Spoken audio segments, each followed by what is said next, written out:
नमस्कार बच्चों। हम गोस्वामी तुलसीदास द्वारा लिखित वर्ष ही जलद यह कविता पढ़ रहे थे।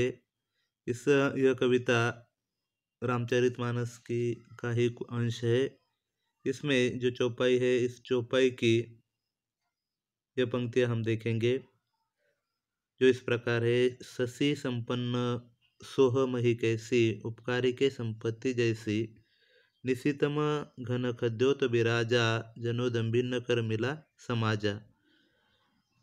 इन पंक्तियों में जो कठिन शब्द है, शशि यानी कि अन्न या अनाज, संपन्न पूर्ण, सोह शोभा, मही यानी कि पृथ्वी, उपकारी उपकार करने वाला, निशि रात, तम अंधकार, घन यानी कि घना अंधकार, खद्योत जुगनू जनु जैसे, दम्भिन्न यानी कि घमंडी लोग, समाजा यानी कि उनका समूह। इन पंक्तियों में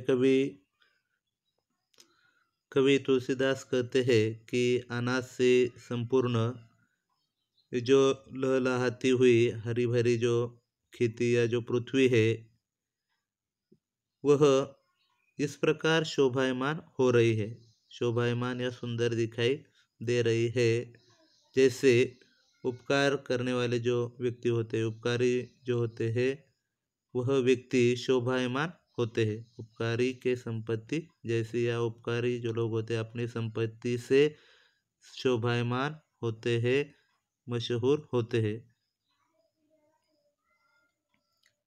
निशितम घन खद्योत बिराजा, इन पंक्ति का अर्थ है कि रात के अंधकार में, निशी रात के अंधकार में जो जुगनू है वो चारों ओर प्रकाशित या प्रकाशित होते हुए वे दिखाई देते हैं, जो कि रात में चमकते हैं, और उन्हें देखकर ऐसा लगता है, जनु या जैसे देखो, ऐसा लगता है कि जैसे घमंडियों का समूह एकत्र हुआ हो, ऐसा भास होता है, ऐसा हमें लगता है। उन जुगनुओं को चमकता हुआ, रात के समय चमकता हुआ देखकर ऐसा लगता है कि घमंडियों का समूह एकत्र हुआ है। आगे की पंक्तियाँ, कृषि निरावही चतुर किसाना, जिमी बुध तजही मोह मद माना। देखियत चक्रवाक खग नाही, कलिही पाई जिमी धर्म पराही।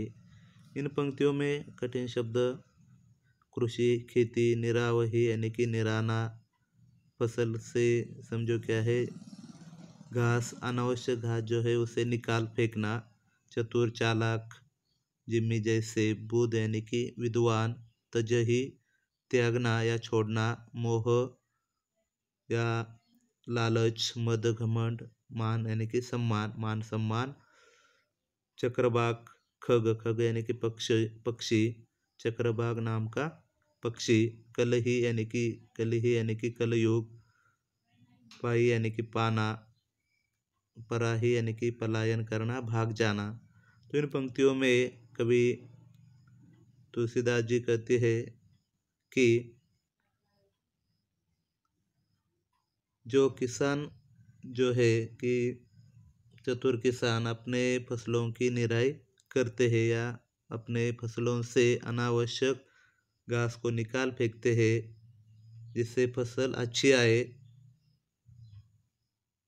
उसे देखकर ऐसा लगता है, देखो, जैसे जो विद्वान लोग हैं वह अपने अंदर के जो दुर्गुण है, मोह, मद या माया का वो त्याग कर रहे हो, या उन्होंने त्याग किया हो। जिमी बुध तजही मोह मद माना, कि विद्वान लोगों ने अपने मोह, मद और मान सम्मान का त्याग किया हो।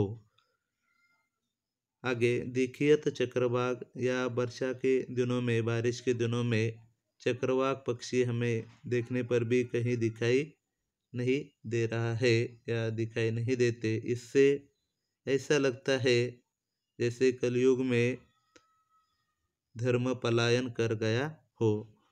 कल ही पाई जिमे धर्म पराही, यानी कि कलयुग में से धर्म जो है वह पलायन कर गया हो। यानी कि ऐसी कई घटनाएं हम देखते हैं कि लोगों पर अन्याय अत्याचार जुल्म होते हैं, और वहाँ पर कोई भी धर्म या सभी और अधर्म ही एक प्रकार से फैल गया है। धर्म की बात वहाँ पर दिखाई नहीं देती। जिस तरह से बारिश के दिनों में चक्रवाक पक्षी ढूंढने पर भी दिखाई नहीं देता, उसी तरह कलयुग में धर्म दिखाई नहीं देता, और ऐसा लगता है कि समझो धर्म पलायन कर गया हो।